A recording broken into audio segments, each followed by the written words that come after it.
گناہ سے بھی انسان اپنی زندگی بچا لے، یہ تقوی ہے۔ لیکن یاد رکھیں کہ انسان کی زندگی میں پرہیزگاری اور تقوی، گناہوں سے بچنا اس وقت تک ممکن نہیں جب تک اس کے دل میں اللہ رب العزت خوف نہ ہو۔ جب اللہ رب العزت کا ڈر ہوگا، عظمت کا خوف ہوگا، تو انسان کے لیے گناہوں سے بچنا آسان ہو جائے گا۔ اس لیے ہمارے مشائخ نے فرمایا کہ اللہ رب العزت کا ڈر اور اللہ رب العزت کا ڈر، یہ دونوں چیزیں مانگتے رہنا چاہیے کہ انسان کو کوئی حاجت ہے، کوئی ضرورت ہے تو اللہ رب العزت کے در پر آ جائے۔ انسان نے گناہوں سے بچنا ہے تو اللہ رب العزت کی عظمت سے ڈر کھا جائے۔ جب انسان کے دل میں اللہ رب العزت کی عظمت ہوگی، شان ہوگی، کبریائی ہوگی، پھر اس کے لیے گناہوں سے بچنا آسان ہوگا۔ آپ گھروں میں دیکھتے ہیں نا کہ کتنی مرتبہ بچہ نافرمانی کرنا چاہتا ہے، غلط کام کرنا چاہتا ہے، کیوں نہیں کر سکتا؟ امی مارے گی، ابو مارے گی، خوف ہوتا ہے نا، اس خوف کی وجہ سے وہ غلط کاموں سے بچ جاتا ہے۔ یہ تربیت کا ایک حصہ ہے۔ اسی طرح اللہ رب العزت کا ڈر ہماری زندگی میں اتنا اہمیت رکھتا ہے کہ انسان بغیر گناہوں کے زندگی اس بنیاد پر گزار لیتا ہے۔ تو گناہوں سے بچ کر انسان زندگی گزارے۔ اللہ رب العزت کو وہ بندہ زیادہ پسند ہے کہ جو گناہوں سے زیادہ بچتا ہے۔ بعض لوگ نیک اعمال بہت کثرت سے کرتے ہیں لیکن گناہوں سے نہیں بچتے۔ اللہ رب العزت کو وہ بندہ زیادہ پسند ہے جو نیک اعمال تو کم کرتا ہے لیکن گناہوں سے زیادہ بچتا ہے۔ اس لیے اپنے آپ کو انسان گناہوں سے بچا کر زندگی گزارے۔ آنکھوں کے گناہ ہیں، زبان کے گناہ ہیں، کان کے گناہ ہیں، ہاتھ کے، پاؤں کے، جسم کے جس عضو کے گناہ ہیں، انسان ہر گناہ سے توبہ کرے۔ اس لیے ہمارے مشائخ نے فرمایا کہ جب انسان اپنے علم اور ارادے سے گناہ کرنا چھوڑ دیتا ہے، اللہ رب العزت اس انسان کی دعاؤں کو رد کرنا چھوڑ دیتے ہیں۔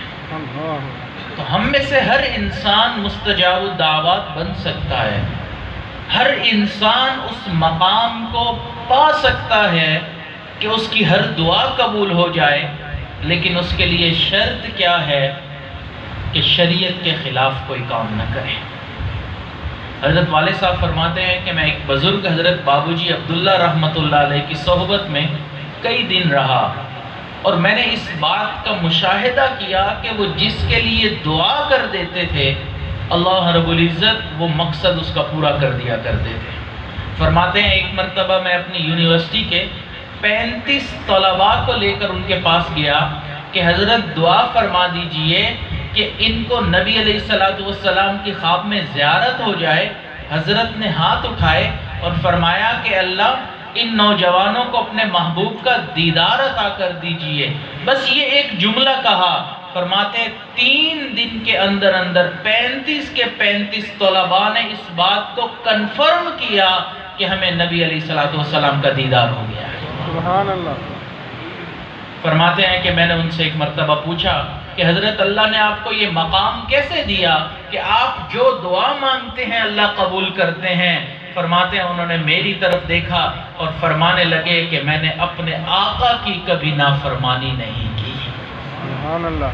جو نبی علیہ السلام کے حکموں پر چلنے والا ہوتا ہے، گناہوں سے بچنے والا ہوتا ہے، اللہ تعالیٰ اس کو مستجاب الدعوات بنا دیتے ہیں۔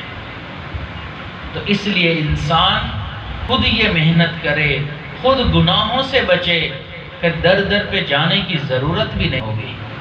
لیکن ہمارا یقین اتنا کمزور ہو چکا ہے کہ ہم کہتے ہیں اللہ ہماری سنتا ہی نہیں۔